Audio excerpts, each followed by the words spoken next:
Hello बच्चों, आइए देखते हैं क्वेश्चन क्या कहता है. Two masses m and m by 2 are connected at the two ends of the massless rigid rod of length L. The rod is suspended by the thin wire of the torsional constant K at the center of the mass of the rod of the system. Because of the torsional constant K, the restoring torque developed is this. So for the angular displacement theta, the rod is rotated by theta 0.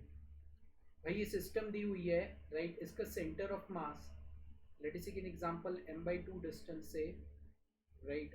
ये हमारा reference point आ जाता है जिसके respect में पहले तो system का हम सेंटर ऑफ मास ढूंढ लेते हैं.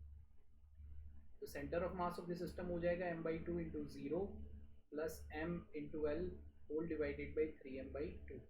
तो यहाँ से 2l by 3 डिस्टेंस पे आपका सेंटर ऑफ मास हो जाएगा और यहाँ से l by 3 डिस्टेंस पे होगा. ये आपका सीरियर है. अब क्या हो रहा है, ये जो पेंडुलम है ना वो इस तरीके से रोटेट कर रहे हैं. कितना एंगल से? थीटा 0 से. तो ये जो टॉर्शनल पेंडुलम की जो एंगुलर फ्रीक्वेंसी है उसको हम कहेंगे ओमेगा, जिसका फॉर्मूला आता है k by i. अभी इसको एंगुलर फ्रीक्वेंसी से जब मुझे कोरिलेट करना है तो omega is equal to theta into this omega होता है.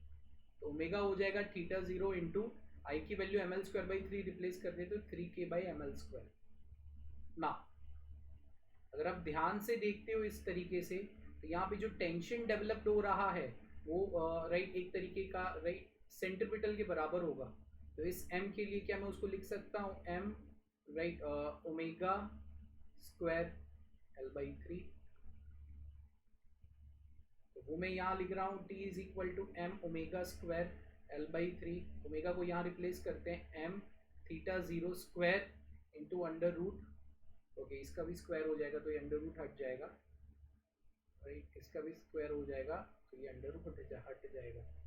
ओके, तो ये हो जाएगा into 3k by M L square, right. और इसको थोड़ा सा और अच्छी तरीके से लिख देते हैं जैसे तुम लोगों को पता चले, right. m omega square l हो गया.